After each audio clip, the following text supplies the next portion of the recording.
Video ini bukan dibuat untuk mengajari, apalagi menggurui. Aku sendiri masih dalam proses belajar.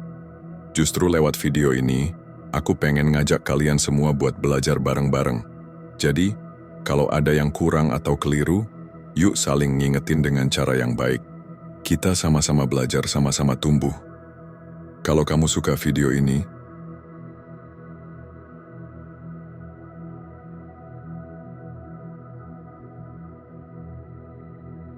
Assalamualaikum warahmatullahi wabarakatuh. Pernahkah kita merasa bahwa orang lainlah yang menyebabkan kita melakukan kesalahan? Kita menyalahkan lingkungan, godaan, bahkan makhluk halus yang tak terlihat. Tapi di balik itu semua, pernahkah kita jujur melihat bahwa mungkin akulah yang memilih langkah itu? Dalam hidup ini kita sering dihadapkan pada berbagai pilihan, tapi tidak semua orang memilih jalan yang benar. Ada yang tahu mana yang benar, tapi sengaja berpaling. Ada pula yang tahu mana yang salah, tapi malah memeluknya erat. Seperti sebuah kisah yang banyak diulang dalam Al-Quran, bahwa setan itu hanya bisa membisikkan. Ia tidak bisa memaksa. Ia hanya mengajak. Sisanya tergantung manusia, apakah mengikuti atau melawan. Maka ketika seseorang memilih untuk berbuat jahat, tak selalu karena disesatkan. Tapi bisa jadi, ia sendiri yang sudah berada dalam kesesatan yang jauh, dan hanya butuh sedikit godaan untuk membuatnya terjatuh lebih dalam. Islam mengajarkan tanggung jawab pribadi, bahwa setiap manusia akan dimintai pertanggungjawaban atas apa yang ia lakukan. Bukan karena siapa yang membisikkan, tetapi karena ia sendiri yang menerima dan melakukannya. Betapa banyak kita temui dalam hidup, orang yang awalnya baik, lalu perlahan berubah karena kesenangan dunia, karena ambisi, karena kebencian, atau karena keputusasaan, dan semua itu bermula dari keputusan kecil yang tak disadari. Kesesatan jarang datang secara tiba-tiba. Ia bertahap. Satu dosa kecil yang dibiarkan akan membuka jalan bagi dosa berikutnya. Satu pilihan yang salah tanpa penyesalan akan menumbuhkan kebiasaan yang buruk. Allah tidak menzalimi hambanya. Bahkan ketika seseorang terjerumus dalam dosa besar, bisa jadi karena ia sudah lama berpaling dari cahaya dan menolak peringatan-peringatan kecil yang pernah singgah di hatinya. Dalam surah Qaf ayat 27, digambarkan bahwa setan berkata, "Aku tidak menyesatkannya, tetapi dialah yang berada dalam kesesatan yang jauh." Ini bukan sekadar kisah perdebatan di akhirat, tapi juga gambaran betapa manusia punya peran besar atas apa yang ia pilih. Maka tak heran jika hari ini kita melihat banyak orang hidup jauh dari nilai-nilai agama, bukan karena tidak tahu, tapi karena menolak untuk tahu. Mereka menutup mata dan hati karena memilih jalan itu sendiri. Kadang kita pun pernah berada di persimpangan yang sama. Saat hati tahu ini salah tapi keinginan begitu kuat untuk melakukannya. Lalu kita berkata, ini godaan. Padahal mungkin kita sendiri yang membuka pintu untuknya. Inilah perenungan yang penting. Bahwa musuh terbesar bukanlah di luar sana tetapi di dalam diri kita sendiri. Bisikan hanya akan masuk jika kita membuka ruang untuknya. Maka tugas kita bukan hanya menjauh dari dosa, tapi juga menjaga hati agar tidak mencintainya. Karena sekali hati mencinta dosa, logika akan dikalahkan dan cahaya akan dipadamkan. Jangan menunggu disesatkan untuk menyadari arah. Tapi sadarlah sejak dini bahwa arah hidupmu adalah hasil dari langkah-langkah kecil yang kau pilih hari ini. Tidak semua orang disesatkan. Ada yang memang menempuh jalan sesat itu dengan langkahnya sendiri, dengan mata terbuka, dengan hati yang menyetujui, dengan kesadaran penuh bahwa ini salah, tapi tetap ingin merasakannya. Itulah tragedi terbesar dalam hidup manusia, ketika dosa bukan lagi jebakan, melainkan tujuan. Dalam surah Qaf ayat 27, Allah menggambarkan percakapan dramatis di akhirat.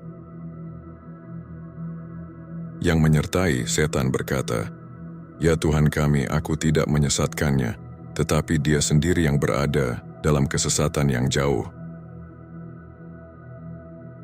Ini bukan hanya pengakuan makhluk penggoda. Ini adalah tamparan keras bagi mereka yang menolak tanggung jawab atas hidupnya sendiri. Setan tidak pernah memaksa. Ia hanya membisikkan. Yang melangkah adalah kita. Yang menurunkan pandangan atau menaikkannya ke arah yang salah adalah kita. Yang menanggapi ajakan atau menolaknya adalah kita. Maka siapa yang layak disalahkan? Mari kita jujur. Betapa sering kita menyalahkan lingkungan, teman, keadaan, atau bahkan setan hanya karena kita enggan mengakui bahwa diri sendirilah penyebab awal dari kemunduran spiritual kita. Coba kita lihat kisah iblis. Ia tidak bisa menundukkan Nabi Adam dengan kekuatan. Ia hanya bersumpah dan berkata bahwa dirinya adalah penasihat yang tulus. Allah mengabadikan momen itu dalam surah Al-A'raf ayat 21. Dan dia bersumpah kepada keduanya, sesungguhnya aku adalah termasuk orang yang memberi nasihat kepada kamu berdua. Namun Adam dan Hawa tetap yang memilih. Dalam kehidupan banyak manusia yang seperti itu. Mendengar nasihat palsu, tapi tetap membuka hati. Bukan karena tertipu semata, tapi karena ingin percaya bahwa keinginan itu bisa dibenarkan. Rasulullah SAW bersabda, setiap anak Adam itu melakukan kesalahan, dan sebaik-baik orang yang bersalah adalah yang bertaubat. Artinya kesalahan adalah bagian dari kita, tapi apakah kita akan bertahan di dalamnya atau keluar darinya, itu yang membedakan hamba dan pendosa yang keras kepala. Dalam satu riwayat, ada seorang sahabat yang dulu dikenal sangat jahat, bernama Fudail bin Iyad. Ia adalah perampok jalanan. Tapi suatu malam ia mendengar seseorang membaca Al-Quran. Tidakkah datang waktunya bagi orang-orang yang beriman untuk tunduk hati mereka mengingat Allah? Al-Hadid 16. Ia menangis, lalu berhenti, lalu bertaubat. Inilah orang yang tadinya tersesat, lalu memilih kembali, tapi tidak semua mau kembali. Banyak yang menikmati hidup dalam bayang-bayang kesalahan, karena dosa itu manis di awal, tapi pahit saat ditagih pertanggungjawabannya. Kita sering menganggap bahwa kesesatan itu menimpa begitu saja, padahal seringkali itu hasil dari serangkaian keputusan yang kita buat, mulai dari menunda ibadah, membiarkan diri lalai, menyepelekan dosa kecil, hingga akhirnya kita tak sadar berada sangat jauh dari cahaya. Seorang sahabat Rasulullah, Ka'ab bin Malik, pernah tidak ikut serta dalam perang Tabuk tanpa alasan yang syar'i. Ia mengaku bersalah kepada Nabi SAW, tapi selama 50 hari, ia dikucilkan. Bukan karena Nabi marah, tapi karena Allah ingin ia belajar arti penyesalan yang tulus. Dan setelah ia bertaubat, Allah turunkan ayat tentang pengampunannya. Lihatlah, bahkan sahabat yang sudah mulia pun bisa tergelincir. Tapi yang menyelamatkan mereka adalah kejujuran dan keinginan kuat untuk kembali, bukan menyalahkan siapapun. Seringkali kita lebih sibuk mencari kambing hitam atas dosa kita daripada menyelami akar dari kehancuran jiwa kita. Kita menyalahkan setan, tapi tak menutup pintu. Kita menyalahkan orang lain, tapi kita sendiri yang mengetuk ke arah itu. Rasulullah SAW bersabda dalam hadits yang diriwayatkan Muslim,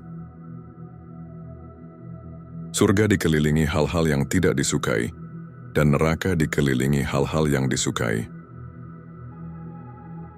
Maka jangan heran jika jalan menuju neraka terasa nyaman dan mudah. Justru itulah ujian. Kesesatan itu tidak selalu berwujud besar. Ia bisa datang dalam bentuk ketidakpedulian, dalam bentuk tawa yang menertawakan dosa, dalam bentuk hati yang merasa baik-baik saja saat melanggar aturan Allah. Seorang lelaki zaman Nabi SAW pernah mengakui perbuatannya yang sangat berat, berzina. Ia datang kepada Rasulullah bukan karena dipaksa, tapi karena ingin bertaubat. Rasulullah SAW sempat menolaknya beberapa kali agar ia ragu, tapi ia tetap bersikeras. Maka hadirlah ampunan dari Allah untuknya. Ini pelajaran bahwa tidak ada yang memaksa seseorang untuk berbuat dosa, dan tidak ada yang menghalangi jalan bagi siapapun yang ingin kembali. Semua kembali ke niat dan tekad. Ketika kita memilih untuk terus tinggal di dalam kesalahan, maka setan hanya tinggal memelihara. Ia tidak perlu bekerja keras, karena ladangnya sudah subur, dan kita sendiri yang menyiraminya. Maka, penting bagi kita merenung, sudah sejauh mana aku berjalan, dan kemana sebenarnya arah langkahku selama ini. Jangan tunggu kehancuran total baru kita sadar. Jangan tunggu kehilangan segalanya untuk memohon kembali. Jangan tunggu maut menjemput, baru berbisik lirih, tolong beri aku satu kesempatan lagi. Kesesatan yang paling parah bukanlah ketika kita jatuh, tapi ketika kita merasa tak perlu bangkit. Ketika kita merasa bahwa kesalahan itu biasa saja. Itulah mengapa dalam Al-Quran Allah sering menyebut kalimat fi dhalalin muban, dalam kesesatan yang nyata. Bukan samar, tapi jelas, terlihat. Dan kadang kita sadar, tapi pura-pura buta.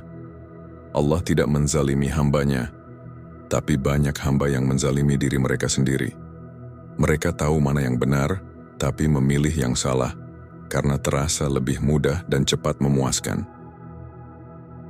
Dalam surah Al-Kahfi Allah menyebut orang-orang yang amalnya sia-sia, padahal mereka merasa sedang berbuat baik.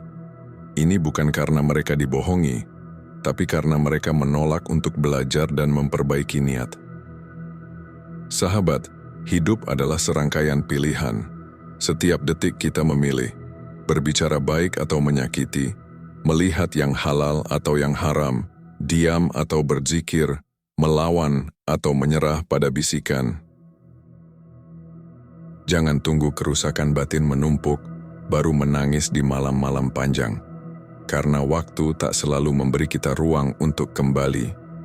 Hari ini, jika hatimu masih bisa merasa sesak saat mendengar ayat Al-Quran, itu pertanda masih ada cahaya. Tapi jika sudah tak ada rasa, maka minta pada Allah agar ditumbuhkan kembali rasa takut dan cinta itu. Kesesatan bukan takdir tapi pilihan.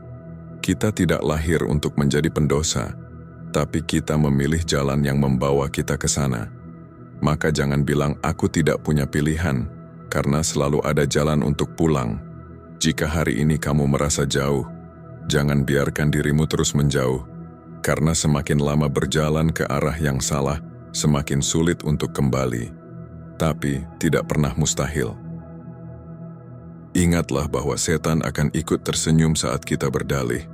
Tapi Allah tersenyum pada hamba yang menangis karena sadar. Mana yang ingin kau pilih? Nabi Yusuf saat digoda wanita cantik di istana, tidak berkata, "Ini karena dia menggoda aku." Tapi ia berdoa, "Ya Allah, penjara lebih aku sukai daripada ajakan mereka." Yusuf 33. Itulah keberanian memilih takwa. Jangan tunggu sampai Allah berkata,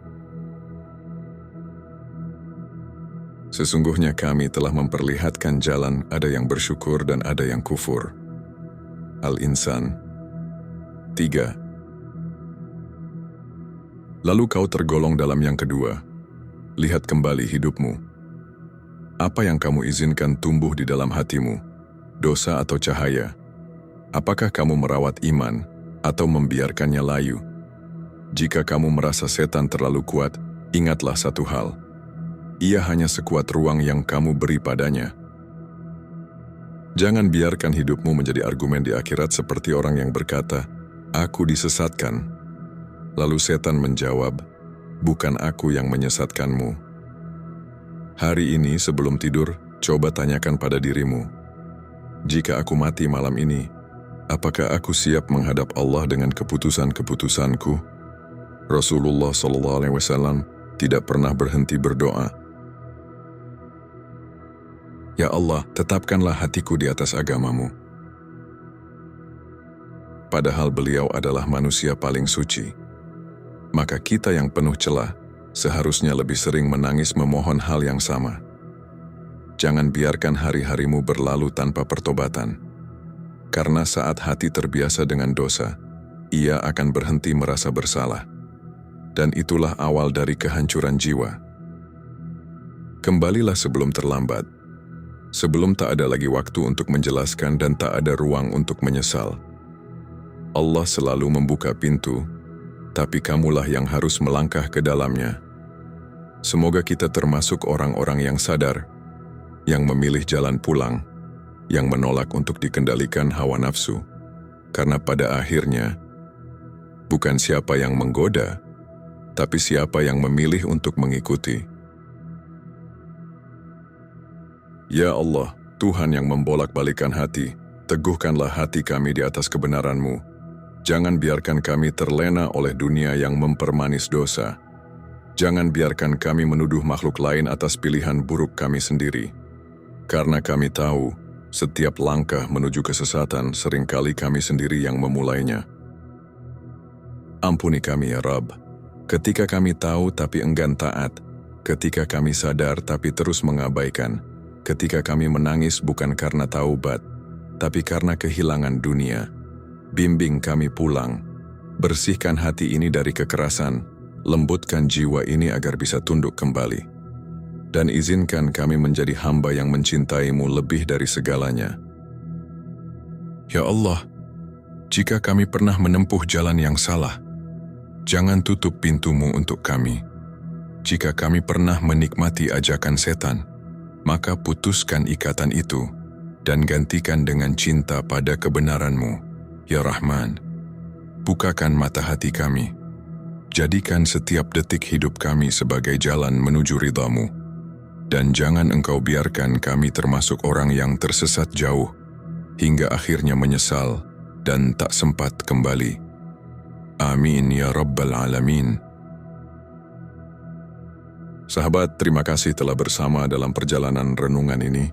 Semoga kisah-kisah dan ayat-ayat tadi menjadi cermin untuk kita, karena hidup terlalu singkat untuk dihabiskan dalam kebodohan yang disengaja. Mari kita saling mendoakan dan saling mengingatkan, dan semoga kelak kita bisa tersenyum bersama. Bukan di dunia yang fana ini, tapi di surga yang kekal, di bawah naungan cinta Allah yang tak pernah letih menanti kepulangan hambanya. Wassalamualaikum warahmatullahi wabarakatuh.